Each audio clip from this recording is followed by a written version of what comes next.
trick that I'll share with you. I can choose a better way with every little thought I think. If I wake up with a bad attitude, I fill my mind with gratitude. I give thanks for everything with every little thought I think. I can choose to be happy, choose to be free, moment by moment. It's all up to me, 'cause what I think about, I bring about. That's the way it is, and there is no doubt. Day by day, I pave the way with every little thought I think. Hello and welcome. I am so glad you're here. I'm Beth, a creator-based coach with CMH Coaching for Life. I'm here today to help you and those you love create a life you feel grounded and at home in. Think of a life where you feel peace, love for those around you, and in a flow with just enough challenge to keep you happy and creating something wonderful. Sounds like magic, but it's not. You can create that life every single day. You can have a life full of love, excitement, hope, and creation. Our mission at CMH Coaching is to flood the earth with light through compassion, mindfulness, and hope. And I'm going to ask a favor of you. If you like what you see and hear today, think of someone you know that would enjoy and benefit from this message. Our mission is to flood the world with compassion, mindfulness, and hope. Share this with them. But for now, this is time just for you. So settle into whatever you're doing and enjoy this time with the girls, where we create that one awesome, amazing, perfect life every one of us is seeking. What you thinking? What you thinking? What you thinking? What you thinking? You gotta watch your thinking. Watch your thinking. Watch your thinking.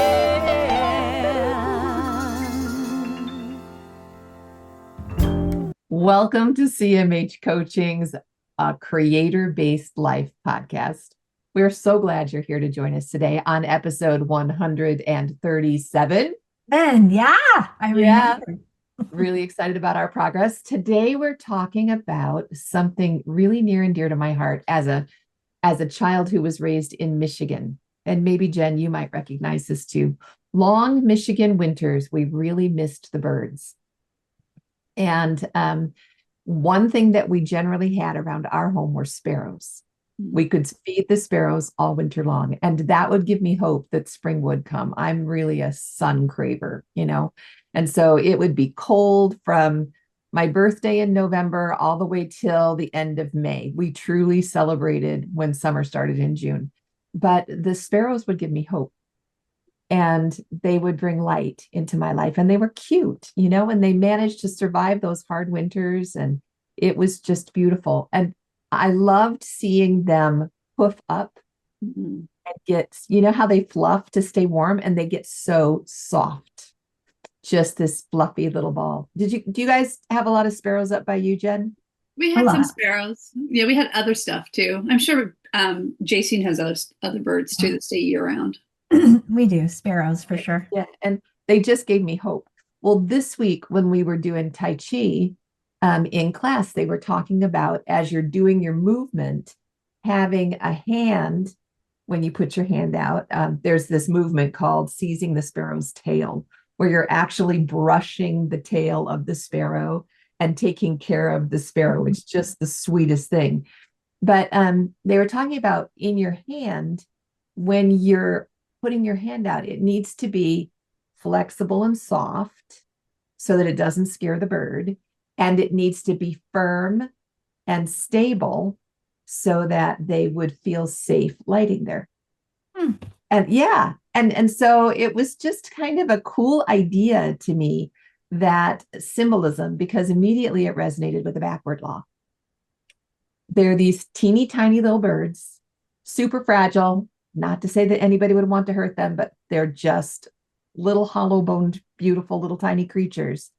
And yet they're so much of a survivor. They're just ever present, the sparrows. And so I thought it might be fun to utilize that to talk about some more of our backwards law, that symbolism of the sparrow, us being strong but soft, resilient but firm. And the idea of just letting them be welcome in our lives as we are soft, resilient, and flexible. So in my mind, it was a little bird told me just to talk about this. And I'm like, dude, there it is. It was so much fun. So I went and I started to dig it up about what a sparrow actually represents in Chinese culture. Oh, yeah. And it's much deeper than what I thought it was, obviously. It's known as listening energy. So the word is Tingjin, and that's what the sparrow is. So if you're thinking here, you've got this little bird in your hand, you're super sensitive, you're stable, but you're soft and you're resilient, and you've got this Tingjin energy. Well, in Tai Chi, Tingjin is the ability to sense energy, to sense intention, to sense direction, and to sense strength. So it really is a listening skill. Just looking at that in our everyday life, right? When you wake up in the morning, what are you sensing? Are you sensing, I hate the alarm clock? Are you sensing, oh crap, I'm late? Are you sensing, oh, I have such a big day today, I just don't wanna? What are you bringing in to your energy field? Yeah. I just kind of loved it. There's a whole bunch of interesting neuroscience on this one too. We don't need to talk about that today, but it would be really fun to talk about the backward law of being soft gives us more strength. Because when we're soft, people, they start to think I'm just a pushover. I'm just a big softie, right? But that's not the truth at all. What do you guys think of when you think of a backward law that involves softness? I think the one that always comes to mind is when we always talk about slow down to get more done. I have to be really soft to do that. Then You have to be very patient, and present. Present and flexible. I love the analogy of the sparrow builds its nest out of a bazillion little tiny twigs. They're not super strong birds. They've got all of this determination to build these little tiny twigs into a nest. And then the wind carries the nest back and forth. But because they built the nest in such a way that it's flexible, it holds. And that's kind of what you're saying with your softness, right? They're not brittle at all. When we talk about goal setting, quite often we talk about brittle goals and flexible goals. Nothing about sparrows are brittle. How do they know? Like, right? my brain is like, who told them how to make and build a nest like that? How do they know that it needs to be this way? Like, how? And wouldn't it be cool? I guess because they're fully present. They're who they were meant to be. And it's just that innate sense of, trust your instincts, trust this, trust that. Yeah, I don't know. It's really thoughts on that. How do they that. know?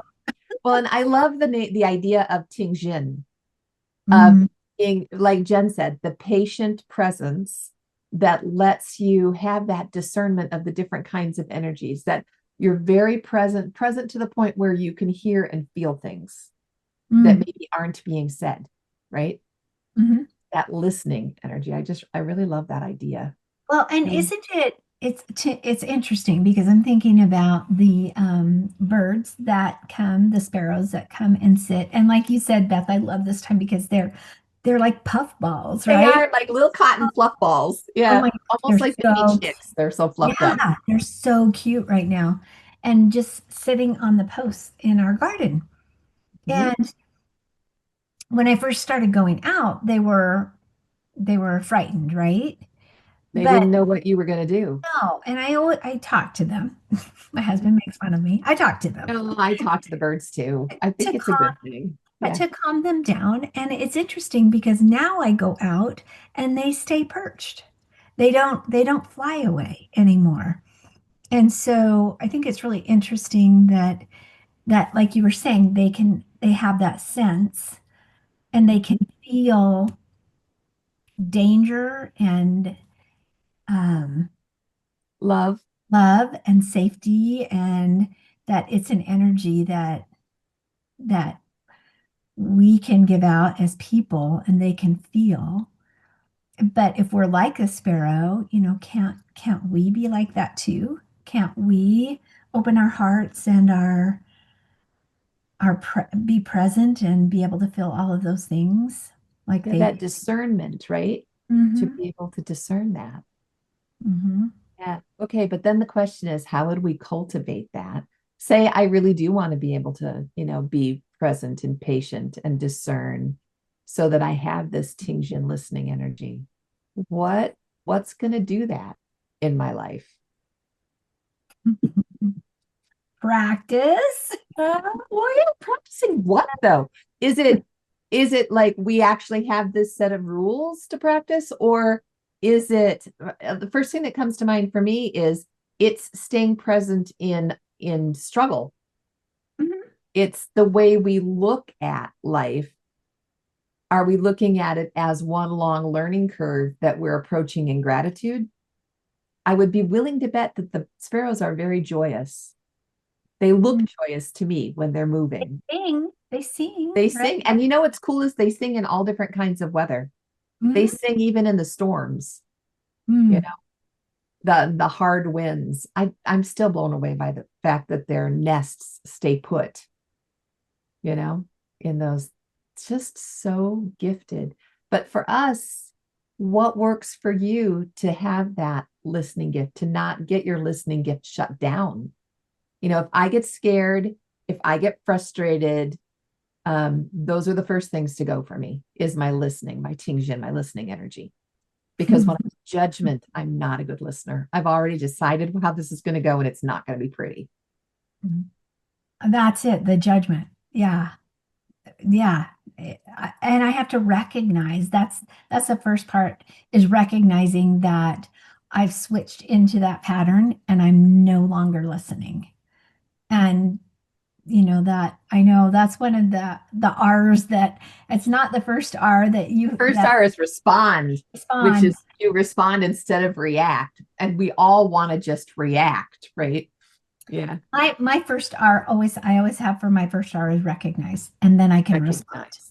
Because if I don't recognize, then my response is going to be Reaction. a reaction. Well, reaction. So Yeah, recognize and then respond. Yeah. yeah, Yeah. yeah. Take that breath and be like, okay, how? Oh, wait, I switched out of that Well, higher and I think way of thinking. Ooh. we really do train in challenges. That's when we get our best practice. Well, let's just talk a little bit. In the Monday morning inspiration, there were three different examples that we could play with. The first one, it was, I wrote this on a Monday morning, and this had actually happened. Mhm. I was in there. It was not a good Monday morning at my house. And here's the first example. My husband was cranky. He's got up on the wrong side of the bed. I don't know what was going on in his head, but I do know this. He snapped at me just as quick as I was present. He was cranky and he snapped. And I was blessed, just like you said, to recognize on this particular morning so that I didn't react. And so Mhm. I wasn't brittle with my own sharpness. This idea of flexibility and brittleness really has stuck with me. Do I Mhm. want to move through my life with a brittle framework of judgments and shoulds, or do I want to move through my life in a flexible, soft way?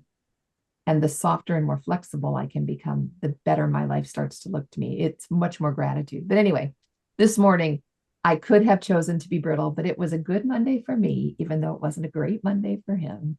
And the option that was chosen was to respond after a breath. And it's not even wasn't even a deliberate breath. It's just becoming the habit of, you know, the people who breathe, take a breath before they respond, tend to live the longest. The breath softens. And then to try on the thought. And this is the thought that came to me. Wow, somebody's having a hard Monday. Now, I did not say that out loud. Because that would have been But snarky. it was snark. I was like, how did you say that in your mind? Was it Nope, snarky I in your didn't. And so then the thought came, this is a hard Monday. What would make me feel good if mind? I were having a hard Monday? And so I got him some food. That helped. But and just listened, just not anything about, because I don't know about you guys, but if I say something about my husband having a hard time, it just makes him more unhappy. The best thing for me is just to ameliorate symptoms, just to be sweet, get what the things that I know that help him feel better. Maybe it's a hug, maybe it's some food, whatever it is. But what that did for me in that softness, like we're talking about with the sparrow, was I didn't respond in judgment. Instead, I was able to respond in love because of the breath and the response. And what would I want someone to say to me on a hard Monday morning? Yeah. Jen, do you have any stories in your life I have stories. that that something that comes up where you chose kindness, or you chose space, or where you chose softness and softness was strength? Well, where my mind is going with what you're talking about is a lot of my own reflection on how I have changed over the years of this, like, I like how you say flexibility. But I think because I'm thinking about, like, when I do yoga or when I don't do yoga, how my flexibility changes. Yeah. It's a little bit to get back in there. And it was kind of the same thing. It's like, sometimes we don't know where we need to be until we actually get there, in the sense of being flexible. And so this morning, I was so tired. My cat kept me up. My husband's alarm went off. I had to be up early. I decided I got no sleep. I mean, it was like I was your husband this morning, and Yeah, it was your kind of Monday. it was, That's rough. but that's not normal for me to just rah, rah, rah, rah, and everything. And I noticed, because there were some behaviors in this class that I teach in the morning of teenagers that could have just been like, I could have either met their energy, or it could have been just like, and all of a sudden I realized this, even though I am in this state of tiredness and crankiness, these things don't bother me. And so I had to think, why not? Why? And I kind of feel like we want that secret sauce. yeah, it's like I have been flexible in I guess my presence, so to speak, with these kids and everything. And so I just kind of think, I was like, oh, I am in a very different place than I probably would have been a year ago with this group, with me and my own challenges. And so I was thinking, with your word of flexibility, I was like, oh, because I have been there and I've been trying to change, and I've been working on being able to bend more with them, or with my life, or whatever the challenge is. And so I thought that was just kind of interesting. So that's what I was thinking about. Well, I love that. Well, and not for nothing, but the word curious comes up immediately with you. So the flexibility and curiosity seem to kind of go together, right? And when we're curious and we're flexible, there's just not room. We suspend judgment. I really think judgment is what gets me in trouble the most. Oh, me too. The you're doing it wrong. Yeah. Quit doing it wrong. Judgment others. Yeah.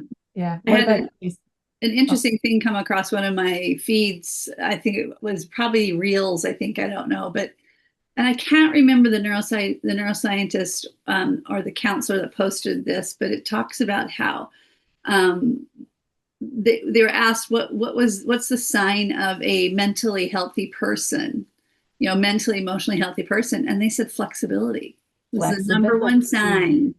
So I was like, that's really kind of cool. And then I was thinking about back my days, and I was like, to be flexible with what life is happening to you. So that's interesting. I saw something similar to that, because I think it was Friday that was National Mental Health Awareness Day. And I saw that same thing, Jen. That was really cool. Yeah. Flexibility. Flexibility. And with flexibility comes resilience, right? Yeah. That bouncing back. Okay. Want to try another story? You guys might recognize this one just from life in general. I feel anxious about a upcoming event. So I have choices, right? I can respond or I can react. I could react by try to control every single little bit of the event, right? I'm ready way ahead of time. I've got all of my maps planned out. I've got all of the stuff that I need, as well as all the stuff that I might possibly need for 10 or 15 different backup scenarios. And again, I might be brittle and rigid because I'm afraid of the feeling of anxiousness. That's one of the things I really don't like, to feel anxious. It's not a preferable feeling for me. But when I worked on that years ago, what ultimately came up for me is I got more and more anxious the more I fought feeling anxious. So now the go-to is just like the sparrow. It's be soft.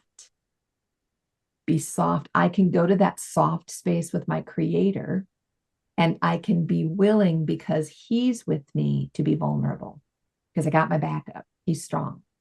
Mhm. And so be willing to be vulnerable in that soft space. If I let the anxiety become my teacher, I'm going to just stay in a brittle, really unpleasant space. But if I let my creator help me with my flexible and curiousness, my curiosity, the anxiety melts. I can't say it goes away because I'm still not a comfortable person with the unknown. Mhm. Right, right. It softens, right? It's like the sparrow drifting on the branch in the wind. Maybe he's holding on tight, but he's going with it, you know? Mhm. And so, and I really do believe that discomfort is good training for us, looking at it as an opportunity. Oh, here it is. Here's my friend anxiety. Let's practice. Let's practice being soft. Let's practice rolling with it. What about you guys? It's Your interesting. experiences? Yeah, it's interesting because I did have an experience with that actually yesterday. We at church once a year, the kids always get up in our main meeting and they do something, they do a program. And so Children's program, they yeah. put on the program, they give little talks, they sing. We had 10 songs and I was playing piano for them and I practiced and practiced and I practiced I and I didn't messed know up. that was going on for you. Yeah, that's something Yeah, that's anxiety producing for me, that kind of I, performance. oh Yes. man. So I messed up and I'm writing like in my song book, I'm writing, oh, be sure and put a flat here and be sure circle Uh-huh. ones where I kept messing up, right? Uh-huh. And I went into church early yesterday and the chapel I was planning on going because they have a grand piano that I was going to be playing on, and it sounds different than an It upright. feels And it different too. The feels movement different. is different. Yes, it is. So I go and there's somebody in there practicing the organ and they Oh, had beat me there. And I'm like, so I went into the kids' room and I practiced on the upright piano. And as I'm practicing, I'm messing up and I'm starting over because I don't want that I can muscle only memory. imagine the thoughts that are Yeah. building. Yes. And I'm like, I don't want to mess up. And it wasn't necessarily about me, but I know when I mess up, it messes the kids up. And they Uh-huh. worked so hard on these songs. And so I was just uptight. And all of a sudden, I had that thought from my creator, from God. It was just like, Yeah. Jacine, relax, Just breathe. let go. I Just, got you. yeah, loosen your fingers, loosen your shoulders. And when I did that, then I wasn't messing up all the time. Isn't It it was like, remarkable? oh my gosh. And so when I got into actually my brain starts going back during the performance, right? They'd sing a song and then they had some talks and did, their little their cute So little, cute. yeah, it's so cute to hear them So talk, cute. but I just Yeah. love it. And so anyway, in between, I'm looking at the next song that we're going to be singing, and I could feel myself just like, oh, I don't want to mess. Now be sure you do this and be sure you Yes, do that. yes. But Taskmaster in your head's trying to protect you. yes, yes. Yes. And the coolest thing was to have that over and over again. Jason, take a breath before you start. And it happened several times on several of the songs. Like the chorister was ready to start, and I looked at her and I heard, take a breath, relax. And it was so incredible to have that because when I did, it flowed, right? Backwards law, like not rigid. Oh, to do Rigidness more. Yeah. creates more, not just anxiety, but more mistakes, which I Yes. find is really interesting. Yes. That when I relaxed, that's the time that even if I missed like getting down from middle C all the way down to low C, um, that was okay. It was my brain wasn't like, oh, you messed up. It was like, oh, let's catch up right here, right? Yeah. And it was so different. It was so mechanically, it was so different because it was more of a flow. Even I wasn't perfect. I missed some notes. But However, people probably didn't hear that. I'm sure They they heard the didn't. kids. They heard the kids, but again, I had my upper hand that hit all the right notes. It Yeah. was my lower hand, the accompaniment hand, right? That was like, oh, we'll catch up here, right? And it was okay to play a whole line without the lower hand, right? Oh, And it was really an interesting to reflect on that. It was like that's miraculous, to miraculous. let That's go. incredibly building. Yeah. And that's Yeah, great practice. yeah. It really blows my mind that we are designed with a built-in solution that goes with us everywhere we go. Mm, Absolutely built in, works every time. And that's take a breath. mm. We have to have air to live. We all know that. But there's so many things that breathing does for us besides just oxygenation, right? Mm. Jen, you told us about how the vagus nerve. Yeah. Can you tell us, kind of explain that a little bit, how breath blesses us that way? Oh, I'm just gonna this is so rudimentary. And I really It's don't know good. everything about the vagus nerve either. So, Mm. don't, Right. but it's the big nerve that runs from your brain down through the center and out into parts of your body. And And it extends the whole torso, yeah, right? yeah. All the It's way like this down through your big gut. channel. It's like a big nerve channel. But it particularly a parasympathetic activation nerve. So it's a calm, you rest and restore.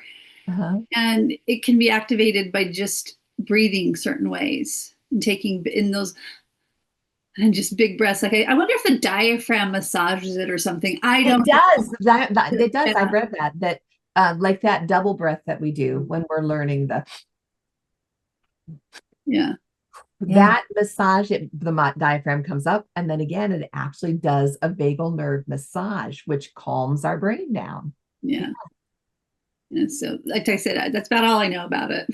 It's we're wired, but I just think it's so cool, all the different things, and where our breath is always with us, always, Mm. which is why that presence practice and the practice, you can call it meditation in so many different forms, whether it's watching the birds in the yard or practicing Tai Chi or actually sitting down and chanting an Om, it's all, but that practice of meditation, then they all have breathing. They're all associated with the breathing in one way or another. And Mm. that becomes habitual and we just go to it. Our body just defaults. Another beautiful Mm. law, the gift of habit. Mhm. Body remembers, whether that's muscle memory or whether it's deliberate thoughts. What were you going to say, JC?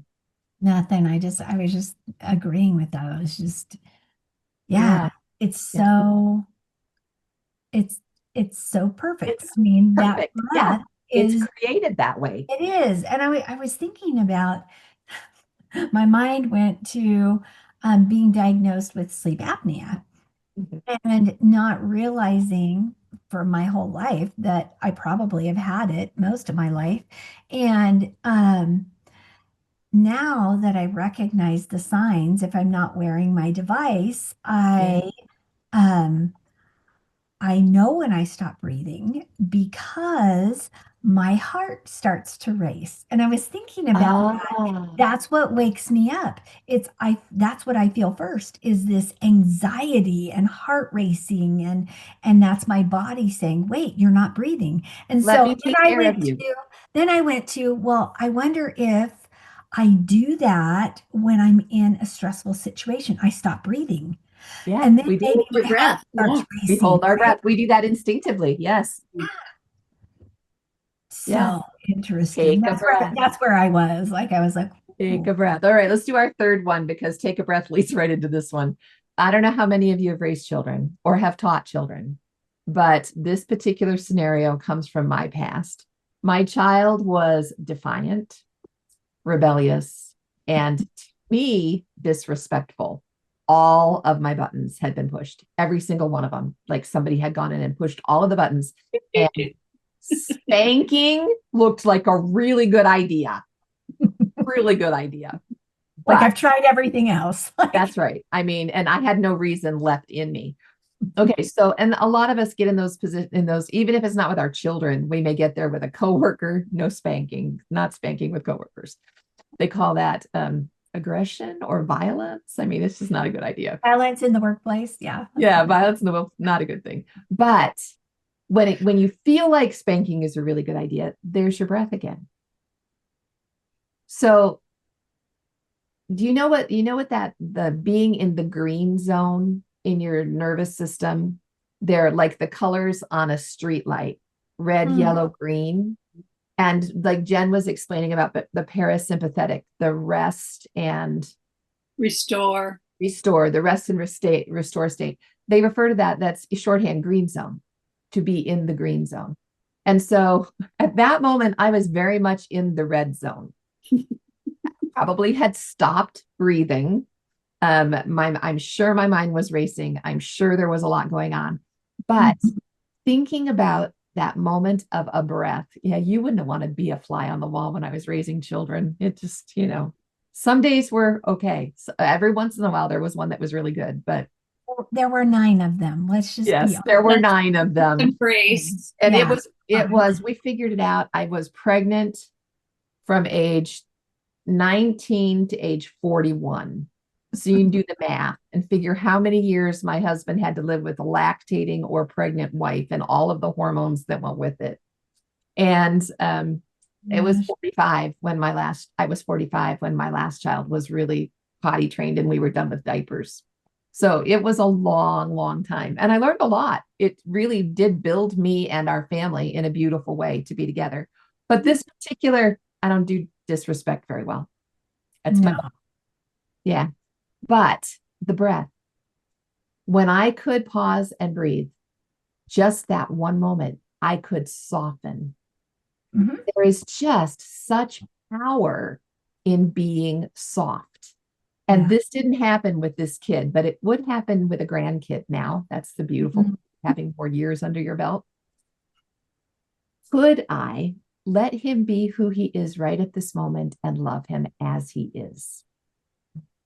Mm. That is such power to me. And I don't know if that's a grandma thing or if it's maturity. I don't know as a parent, but I have a hunch there are some really great parents out there who could take a breath and say, could I love him just as he is right now in all of his belligerent, defiant richness and power? Mm. If I can, like the sparrow, we both sway with the branch, right? And we Mhm. have that softness power. Do you have any, JC, do you have any really great kid stories? Anything where you had to deliberately not hurt anybody and soften? Yeah. Yeah. We were getting ready for church. It always happened on church day.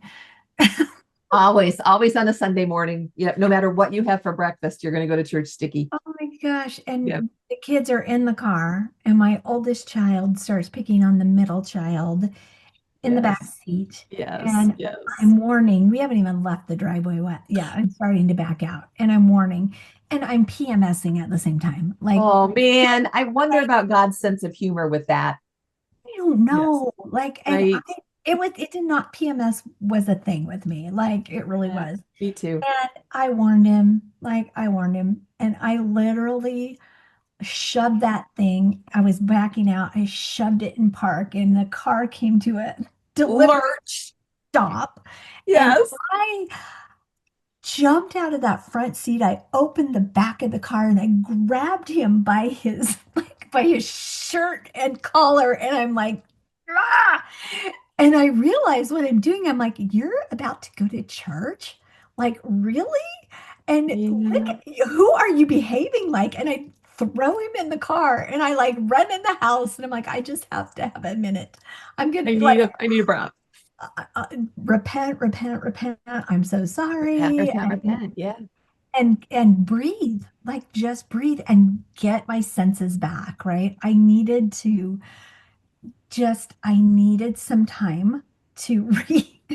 I had three kids in the back seat that were like, Huge what's eyes, I'm sure. like mom Silence. is freaking out. Yeah. Yes. But yeah, so that was just one of those memories that it was just like, holy smokes. But then fast forward again, like this is his child, his youngest child, who's flipping out and says something that totally disrespectful to me.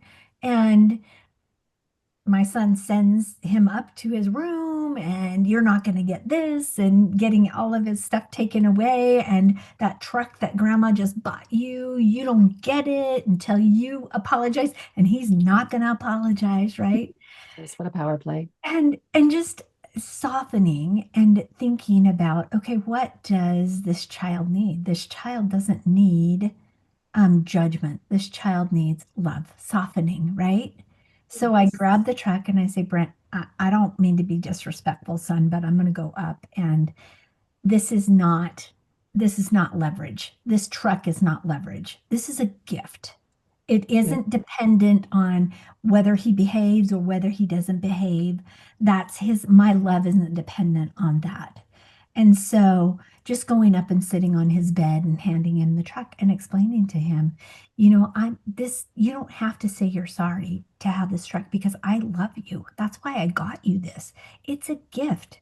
And I don't take my gifts away. And you don't have to behave to have a gift from me. You don't have to behave to have my love. You don't have, but at the end of the conversation, just having, being that safe branch that that sparrow could The land on. safe branch, yes. Strong but flexible and soft. Yeah, Yes.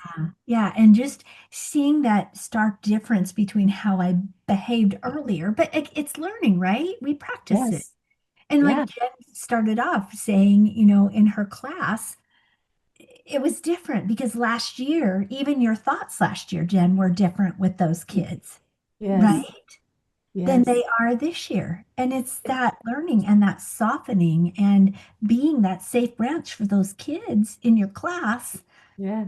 to land Well, and I on feel find that safe. so hopeful that we can see such a marked difference from one year to the next Mhm. in ourselves, because then I know as bad as I was last year and as bad as I think I'm doing this year, I'm going Mhm. to be better next year if I just keep trying Yeah. every year a little better. Yeah. Hmm. Presence and patience and purpose, just like Jen said. Yeah, we can. Hmm.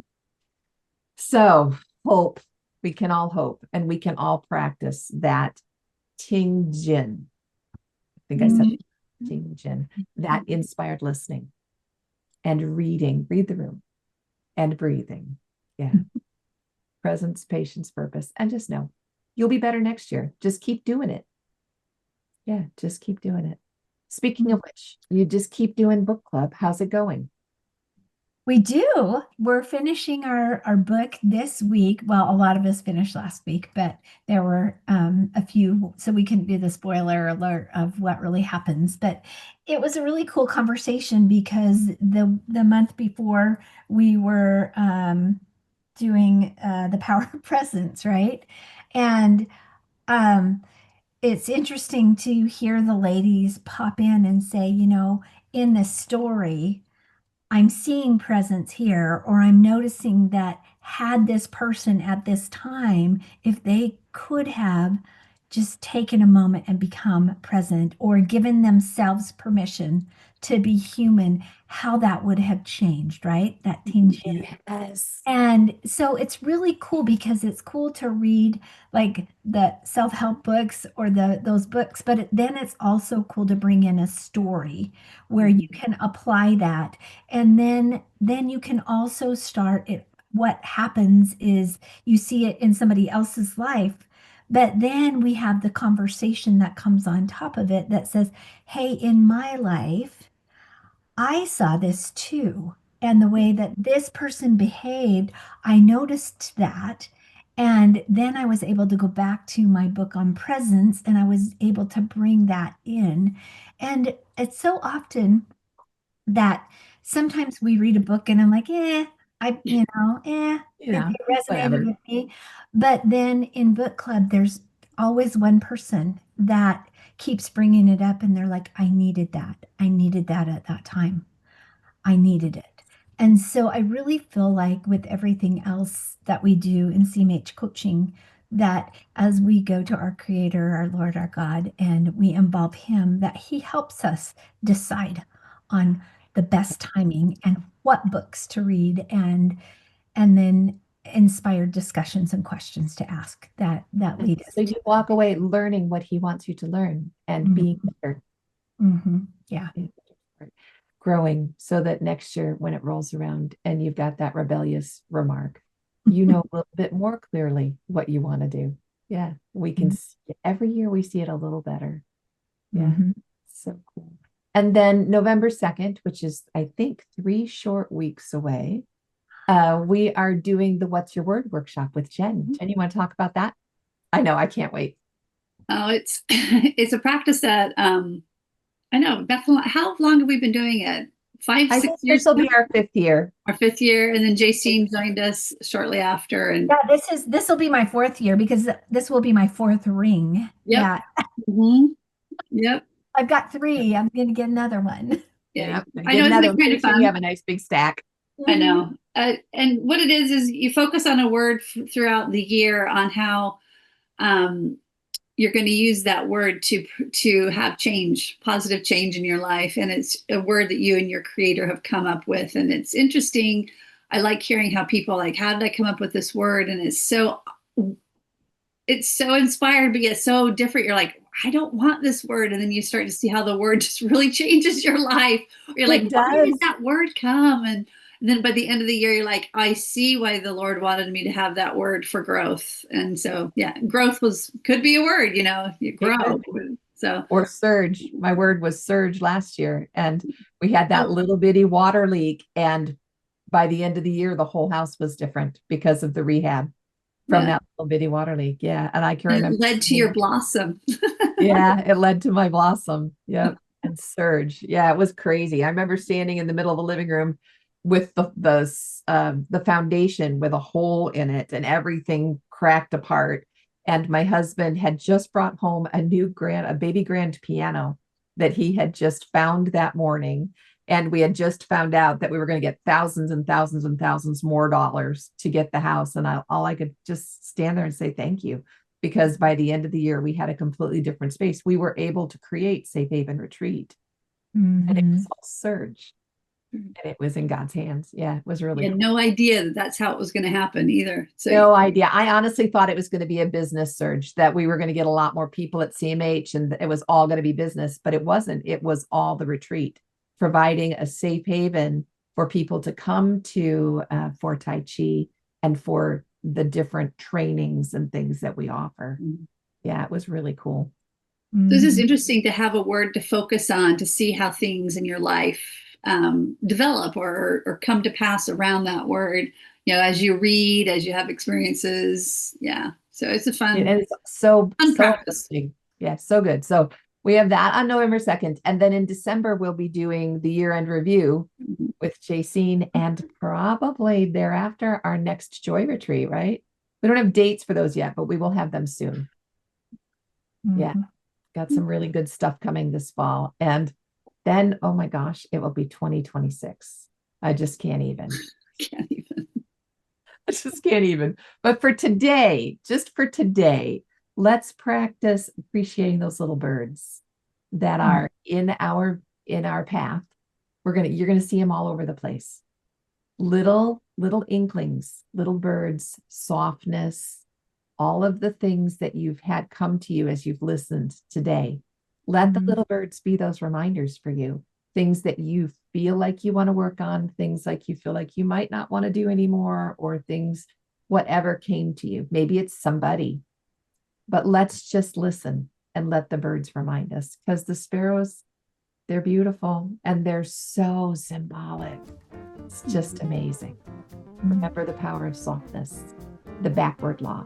And we're going to keep talking about backward laws for the next couple of weeks, all the way to the end of October. All right. So y'all, let's talk again next week. Thanks for coming to the podcast. See you soon. Bye, guys. Bye. I can choose to be happy, choose to be free, moment by moment. It's all up to me, 'cause what I think about, I bring about. That's the way it is, and there is no doubt. Day by day, I pave the way with every little thought I think. Hey, thanks for joining us today in A Creator-Based Life. I hope you felt that compassion, mindfulness, and hope you came seeking today. You can find more of it at cmhcoaching.com or on Linktree/CMHcoaching. Of course, any social media outlet, we're there too. Because you felt the benefit and light in this message, please invite those you care deeply about to join us. Help us to create a ripple effect across the globe of compassion, mindfulness, and hope. Then we can create a creator-based life together. Have a great week, y'all. We'll talk to you soon. Dude, I just fill my mind with gratitude. I give thanks for everything. With